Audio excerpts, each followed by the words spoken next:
on the way to Las Vegas.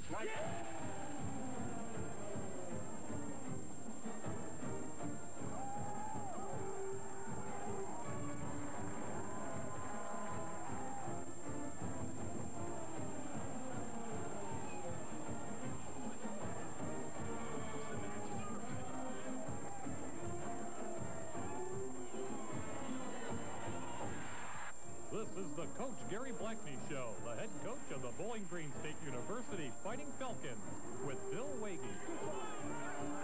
Did we give him a game? Huh? Did we give him a game? I'm really excited about being in Las Vegas. And I will tell you, is this a fun place or what?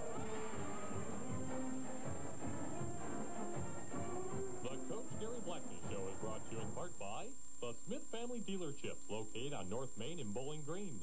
Frickers. For fun, food, sports, and spirits, visit any of the 4 Northwest Ohio locations. Mid-Am Bank, Northwest Ohio's locally owned community bank, a mortgage leader in Wood and Lucas counties.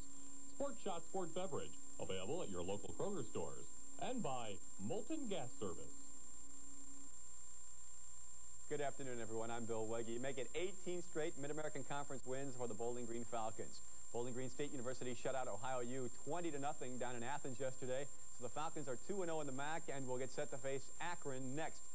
Let's say welcome to Coach Blackney. Congratulations on the victory. Thank you, Bill. I know you were a little concerned going into this game about a possible letdown after that big emotional win against the Toledo Rockets. Well, I was concerned about that, Bill, and our kids were a little sluggish in the first half, but in the second half we managed to come out and get the job done the way I thought we should have in the first half.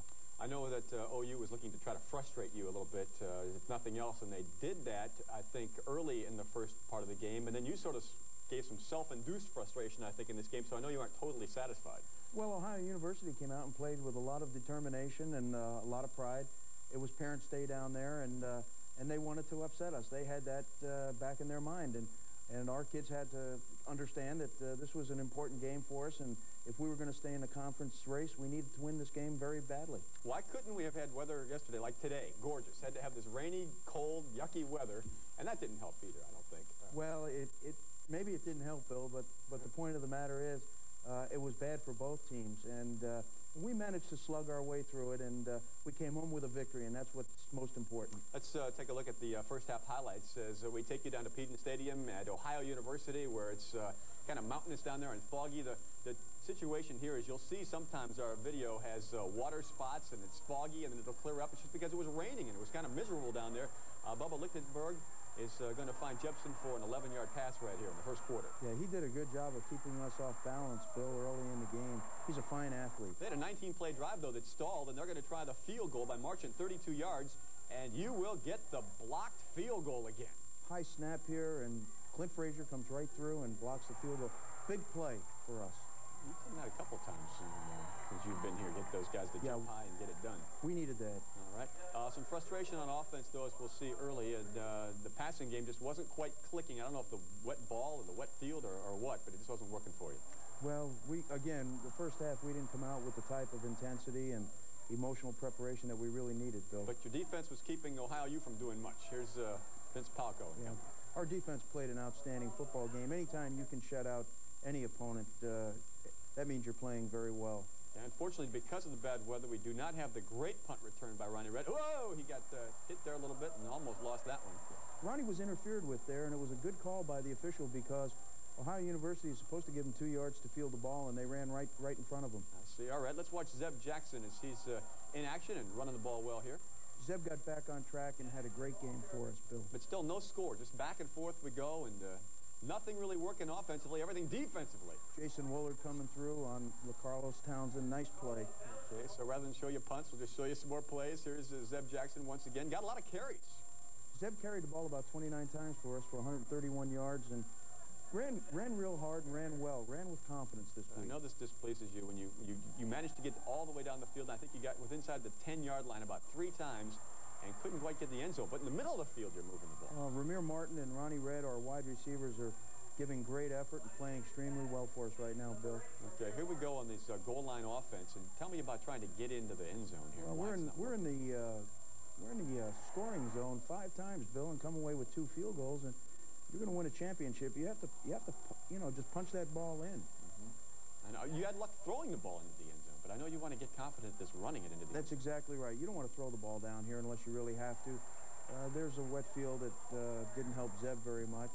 So you look at this. Well, we're going to show this again. It's coming up because the hold by Heklinski is incredible that he managed to get this ball down. Randy's done a great job holding for us, and Brian does a super job of kicking this. All right, so you get it through, and it's 3-0. Bowling Green is on top. Now Lichtenberg is going to be sacked by Palco again. Vince having an outstanding game. Yeah, Vinny came through on the backside there on a blitz, and good coverage downfield. That was a coverage sack. They're going nowhere. Here we go. Ryan Henry going to find Zeb Jackson, who will go 27 yards with this little flare pass. Good blocking for Zeb right there. Ronnie Red does a nice job downfield. Okay, I think these next couple of throws are going to show you that the field is definitely slippery, and it's rainy, and it's lousy. We see guys just sliding all over the place. Is it a good field, though? Or? The field was really in excellent condition, Bill. The field wasn't a factor. The ball was a little bit wet, but you still have to execute with a wet ball. That's not an excuse. Well, you move the ball, as we say. We see that, but there's the score. Can you believe it? No touchdowns in the first half. It was hard to believe, Bill. 3-0 going in at halftime, and we didn't feel real secure at halftime, but we came out in the second half and we got things going. All right, that's a look at the first half of the Bowling Green Ohio University game. 3-0 is not, I know what the coach had in mind, but we'll be back with the second half when things sort of kick in for the Falcons right after this timeout.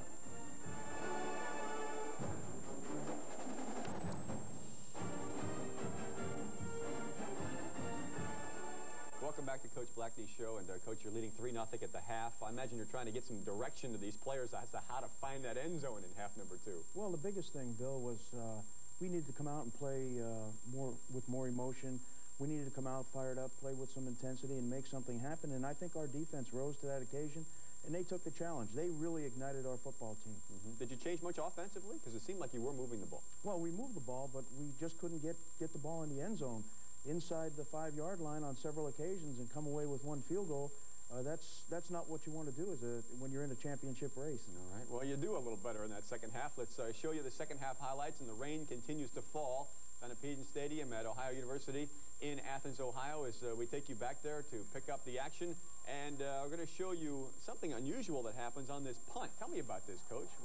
Well, this was an unusual play because Courtney Burton, number 2, signaled for a fair catch, and then he took off running with the football, and the official never blew the whistle. So number 94 hit, that's Trevor Stover, hit Courtney Burton, and...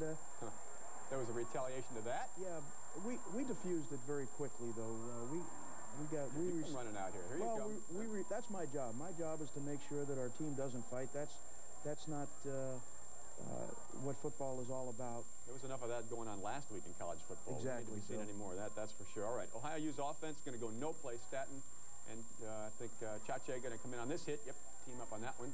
Again, the defense playing with a lot of enthusiasm, playing very, very hard. This might be the play of the game right here, I think. Lichtenberg scrambling, and he will be intercepted by your tailback now, defensive back, George Johnson. George does a great job here, and this is just what we needed, Bill. We needed to get in the end zone. We needed something to lift us at this particular point, and George and the defense played superbly yesterday. So you get in the end zone, and it's 10-0. You are leading, and Ohio U gets the ball back, and again, nothing. This time it's Lee Boyer making the big stick. Lee's played very well for us, continues to improve and gain in confidence. All right, Lichtenberg's going to make a pass play here in a second as soon as we get the celebration out of the way. Here we go. This is interesting as the ball is going to be knocked away. Little play action pass there, knocked away by Shane Foster, picked up by Darnell Staten, and again, our defense continues to rally and inspire us, and now it's up to our offense to put the ball in the end zone. All right, well, it's not happening yet for the offense. We still got another play here by the defense, and this time it's Steve Rodriguez going back to field it in center field. Stevie Rodriguez has to be one of the most pleasant surprises on our football team, Bill. Came out of spring ball, not really knowing where he stood. There's Alexander, I think. Llewellyn Alexander up the middle. As your offense gets going, and here's what you've been looking for all game long. Ryan Henry finding a hole there in the pocket and then throwing a beautiful pass to Ronnie Red. Ronnie's done a great job making the big play for us, and Ryan threw the ball extremely well there. That was a 42-yard pass play, and that would make it 17-0 when Lever's extra point was good.